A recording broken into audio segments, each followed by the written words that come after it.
Welcome, I'm Sparker. Eric von Daniken's landmark book, Chariot of the Gods, brought attention to the mysterious phenomena of the Nazca lines. Hundreds of gigantic lines, some in the shape of animals, geometric patterns, and even an alien-like being extend for miles throughout a remote Peruvian desert. Scholars are divided as to who built them and why. Some ancient astronaut theorists believe that the massive markings have an extraterrestrial connection, and perhaps the ancient people of the region created these gigantic features in tribute to the gods who visited them. And with one of the largest deposits of nitrates in the world, a key ingredient in rocket fuel and weaponry, could Nazca have been a mining operation for advanced beings in the distant past? This is a summary by Frank Dijon about the Ancient Aliens Beyond Nazca episode.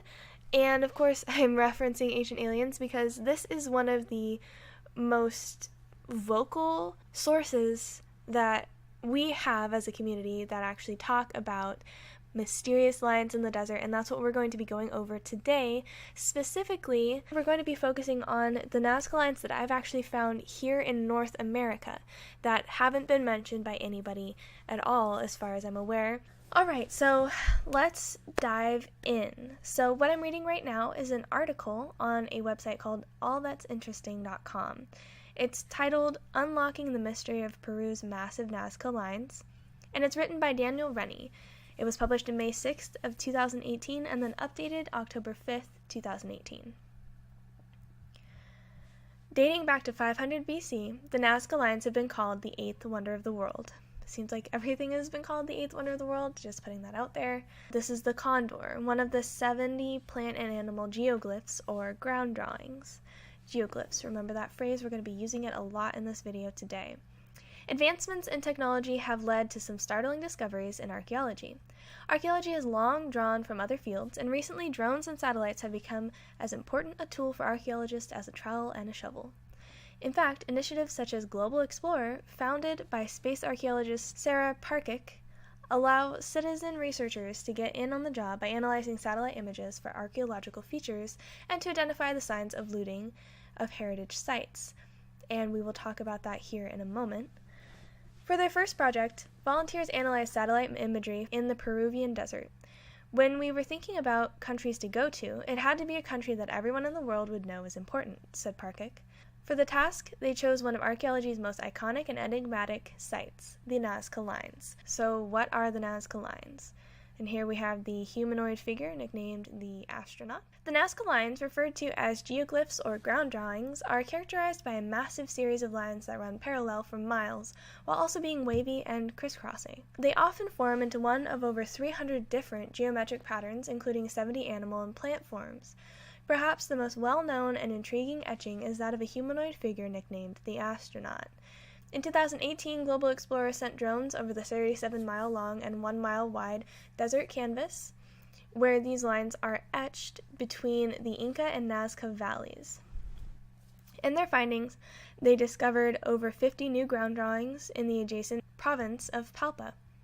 The use of low-altitude drone photography captured lines invisible to the human eye. Archaeologists believe that many were formed by the earlier Paracas and Topara cultures from 500 BC to 200 AD. So that's 2,500 years ago. There are distinct differences between the geoglyphs of the Nazca and the Paraca cultures in particular, while the Topara culture was a transitional culture between the two. While the Nazca geoglyphs are mostly discernible from the sky, the Paracas figures were etched into hillsides so they could be viewed from villages below. Furthermore, the Paracas etchings primarily depict humans over the predominant straight lines of the Nazca. Despite the new discoveries, fascination remains focused on the Nazca lines. To create lines, the Nazca people had to remove 12 to 15 inches of parched, rust-colored earth to reveal a starkly contrasted light-colored sand. These outlines have remained largely unaltered for the past 500 to 2,000 years due to stable weather conditions in the region. So that's a little bit of background on the Nazca lines in Peru. Soon we're going to talk about the 5 top sites that I've found of geoglyphs here in North America, but First, I want to talk about globalexplorer.org and what they offer, what they do. The reason I bring up Global Explorer is because they actually have a tutorial that tells you how to read the things that you're seeing on satellite images. And I'm going to go ahead and play a few clips of that for you here, so that way when we go to look at more satellite images in the future on my channel, I can refer back to this video for you guys to understand what it is I'm talking about and the things that I'm pointing out. I'm by no means an expert. I am a normal person just like you. But I think that it's super important for us to really take a look here at stuff like this, see for our own eyes before they start to cover stuff up, because making this satellite map of the entire Earth was a brilliant and horrible idea. It was a brilliant idea because they're able to really observe everything that's going on the Earth. They can see anything and everything real time, and they have an excuse. They needed to be able to provide us with an explanation for why they have all these satellites up here. And of course, for those of you who don't believe that the Earth is a globe, there's also that, sort of visual proof of, well, if the Earth wasn't a globe, then why would we have satellite images to prove it? Obviously, that can be faked as well. But even all of that aside, it was a mistake on their part, because there are people like you and I who are finding things that we should not be seeing, and that we never would have seen if it weren't for this beautiful, fancy, three-dimensional map. Alright, take a peek at this little video. I just took out a few snippets so that we can really sort of get down into the nitty-gritty, and then we'll have a glance at these awesome sites that I found with geoglyphs here in North America. So looting is one of the most common ways archaeological sites around the world are destroyed. Looting typically appears in the form of pits. Looters find an area of interest and then dig numerous large holes on the gamble of digging and discovering. Archaeology is not done this way, since it destroys the valuable context for any recovered artifacts. Pits always appear in groups. This is one of the only ways you can distinguish just a hole in the ground from archaeological site looting. Looters never give up on a site after one pit. Pits generally have a round or rounded square shape to them. In some examples, the pits may even seem larger and more rectangular. These are the pits where looters have encountered a feature, most likely a wall, and are following it. Size can fluctuate depending on the landscape. As you can imagine, digging a large hole in sand is easier than digging the same size hole in compact dirt and vegetation. If you can clearly identify another item in the image, for example, this car, then you can use it as a reference. You can see that these pits are around half the size of a car, and that fits the 2 to 5 meter scale we're looking for. For contrast, note the depression in this part of the tile. It's around the size of a semi-truck. Too large to unquestionably be a looting pit. There's one other kind of looting pattern we need you to identify, and it's a bit harder to pick out than the looting pits. In places where there is little security and lots of time, a large team of looters may enter and dig using machinery like a bulldozer. To spot this kind of looting, you'll practice recognizing significant disturbances in the landscape and partially uncovered archaeological feature. We see a full temple that has been uncovered earlier by professional archaeologists. Just a few dozen meters beyond the temple, we find some faint looting pits, and if you look closely, these parallel lines that move away from the cleared area are bulldozer tracks. Using the rule that perfectly linear shapes don't occur naturally, we can identify another clue. These seem large disturbances in the landscape, evidence of machinery use, or exposed features. Next, we'll view this article on National Geographic. The article starts saying, see newly discovered ancient drawings in Peru desert. Researchers surveying in southern Peru with drones have captured images of ancient geoglyphs, and more than 50 of the massive ancient drawings are considered new discoveries by archaeologists. This article is by Michael Grushko, and it was published on April 5th in 2018. Etched into the high desert of southern Peru more than a millennium ago, the enigmatic Nazca lines continue to capture our imagination. More than 1,000 of these geoglyphs, literally ground drawings, sprawl across the sandy soil of the Nazca province, the remains of a little understood ritual practices that may have been connected to life-giving rain. Now, Peruvian archaeologists armed with drones have discovered more than 50 new examples of these mysterious desert monuments in adjacent Palpa province, traced onto the Earth's surface in lines almost too fine to see with the human eye. In addition, archaeologists surveyed locally known geoglyphs with the drones for the first time, mapping them in never-before-seen detail. Some of the newfound lines belong to the Nazca culture, which held sway in the area from 200 to 500 AD. However, archaeologists suspect that the earlier Paracas and Topara cultures carved many of the newfound images between 500 BC and 200 AD. So we're going to skip over some of this article, and we're going to talk about these Nazca lines here that are a little bit lesser known because they were just recently discovered, and also because they really are more like straight lines and polygons. So here we go. Nazca lines often consisted of lines or polygons, but many of the newfound Paracas figures depict humans. Most of these figures are warriors, and they could be spotted from a certain distance, so people had seen them, but over time they were completely erased. So we've got this view here from sky and space. Many of the newly discovered Nazca lines are too faint to be seen by the human eye, yet visible when captured in low altitude by a drone camera. So if you take a look at this one right here that we're looking at right now, there are just a whole bunch of things that you see all across the desert in the southwest. And this is mainly where I've been focusing because this is where I live. So these are all places that I can actually visit myself and verify that they exist. So if we can see here, we've got just tons of straight, relatively parallel lines, really interesting stuff. And then here we've actually got a picture of the ancient Peruvians working on these things. You've got the concentric circles over here, which we see a lot of, again, in the American Southwest. And, of course, this long landing strip type thing, which we actually have a habit, we being the new people, have a habit of turning into landing strips for small airports. And, of course, we have the ones that are a little bit harder to see that just cover the areas that I'm showing you today in this video. In addition to that, we've got what look like some maybe looting, or this could be something else. It's really hard to tell, especially since we don't know the scale of this picture.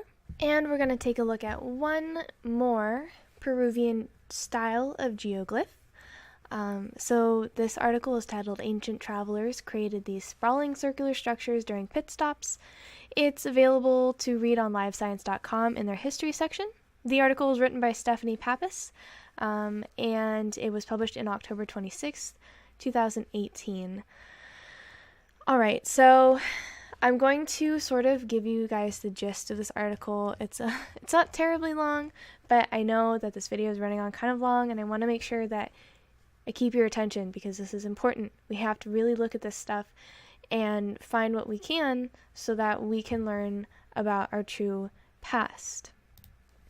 So, dotting the desert landscape of southern Peru are some mysterious circles, some half a football field across. Researchers have found that these strange dirt markings were probably made by on-the-go travelers passing along the area's footpaths long ago. That already seems sketchy to me. Why would you do that while you're traveling? Especially since traveling through the desert requires like a lot of resources. I feel like that would be a total waste of things like food and water, but that's the story they want to go with, so we'll go with it.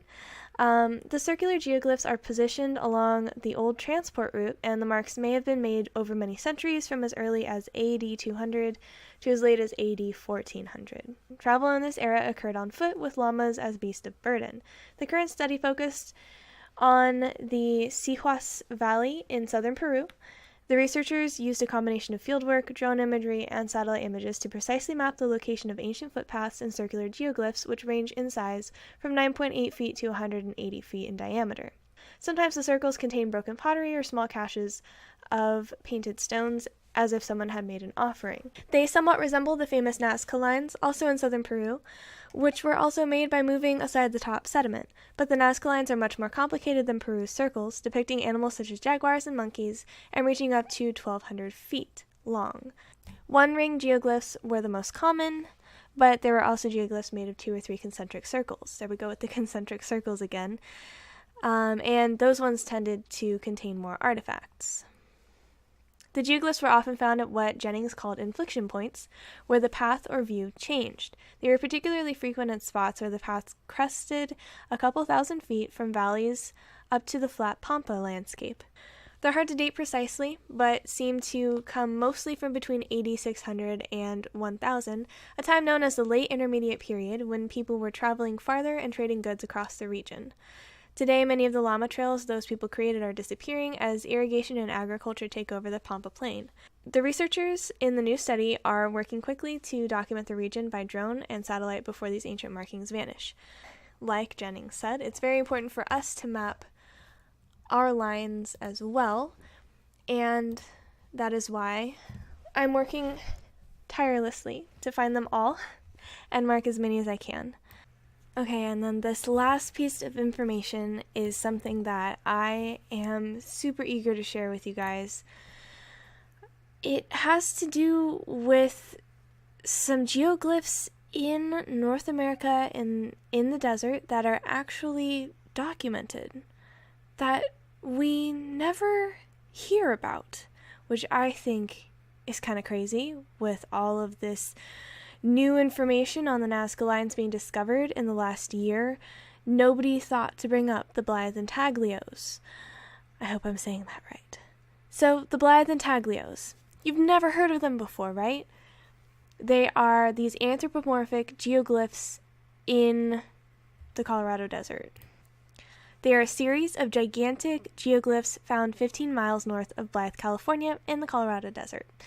In the southwestern United States alone, there are over 600 intaglios, but what separates the ones near Blythe is their size and intricacy. In total, there are 6 figures in 3 different locations, all within 1,000 feet from one another, situated on 2 mesas. The geoglyphs depict drawings of humans, animals, objects, and geometric shapes, all of which can be seen from the air. The Blythe geoglyphs were discovered on November 12th, 1931 by an Army Air Corps pilot George Palmer while flying from the Hoover Dam to Los Angeles. His discovery led to a survey of the area, which resulted in the huge figures become classified as historical landmarks and referred to as giant desert figures. Lacking funds due to the Depression, it would take until the 1950s to investigate the site further. In 1952, the National Geographic Society and Smithsonian Institution sent a team of archaeologists to explore the intaglios, and an article appeared in the September issue of the National Geographic with aerial photos. It would take another 5 years for the geoglyphs to be restored, and fences erected in order to protect them from vandalism and damage. It should be noted that there is visible tire damage on some of the geoglyphs due to the area being used for desert training during World War II by General George S. Patton.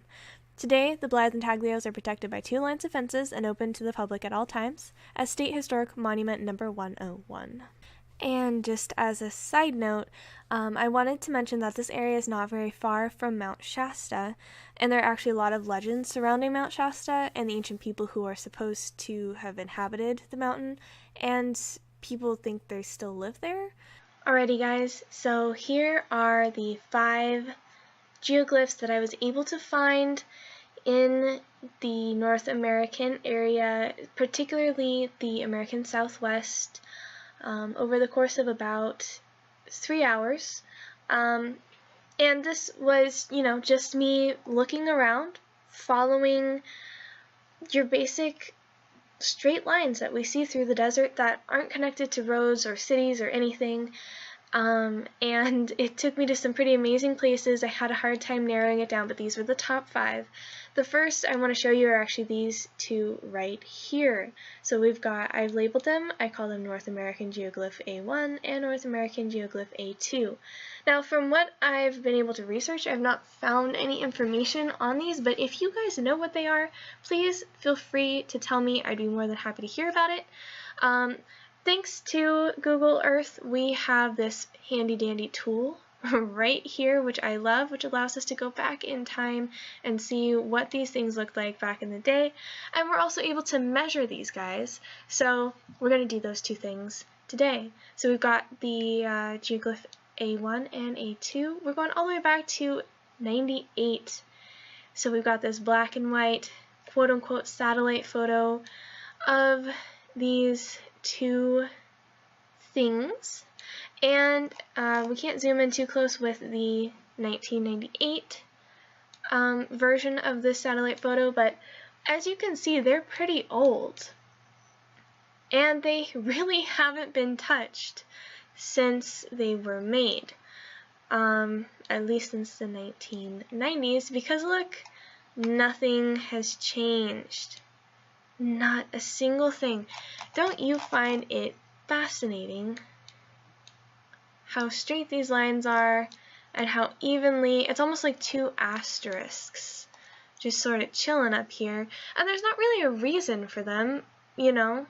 What is this right here? Maybe a mining area. It doesn't even look inhabited. I don't think anybody lives here or works here, and all of these roads are overgrown. They're not paved in any way, so chances are this area has not been touched in a really long time.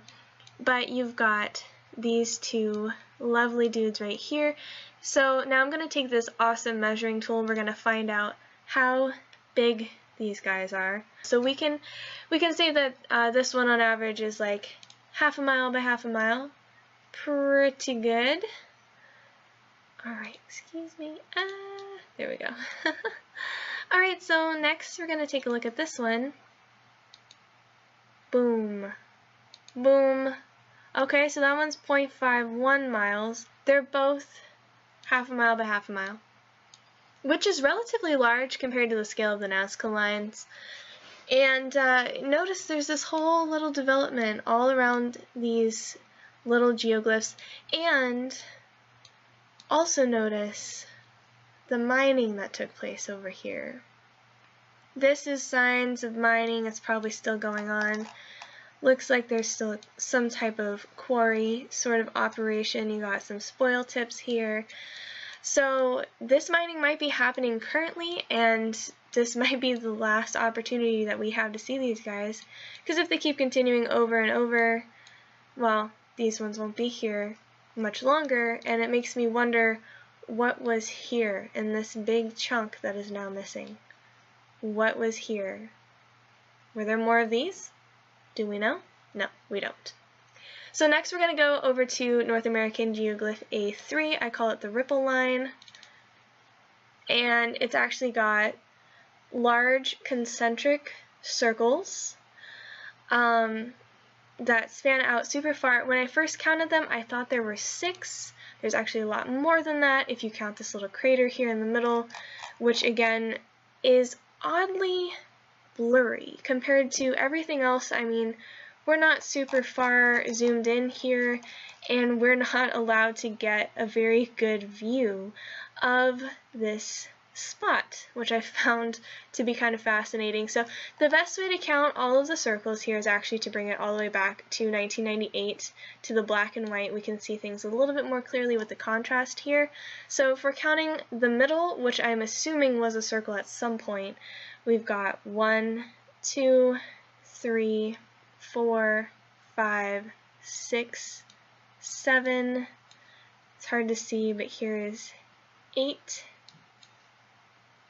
9, 10, and way out here 11. It barely shows an arch, but it's there. So, and I marked them all here so we can see them very clearly.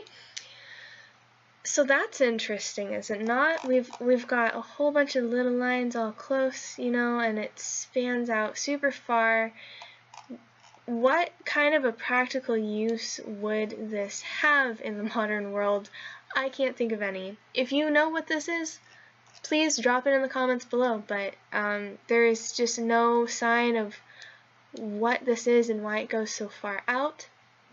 But that's also why I call it the ripple line, because it's almost like a ripple. And notice these circles that stop, they stop here. They don't continue on the landscape around it either. So, and this is sort of a plateau. And there are some other interesting little things, like a couple of craters or maybe dig sites. This could have been mining. It's really hard to tell, but what it really really looks like to me is almost like there was something here, you know, and it just got scooped up, scraped off the earth, and these lines are all we have left to let us know that, hey, somebody was here. Next, we're going to head over to what I call the circuit board development, Geoglyph C1. This is in California. And it almost looks like a housing development, especially at first glance. You've got little cul-de-sacs and, you know, relatively straight lines. And if anybody knows anything about community planning, it's that humans like a grid. It's really easy to know what street you're on and where you're headed direction-wise, and grids are really useful for city planning.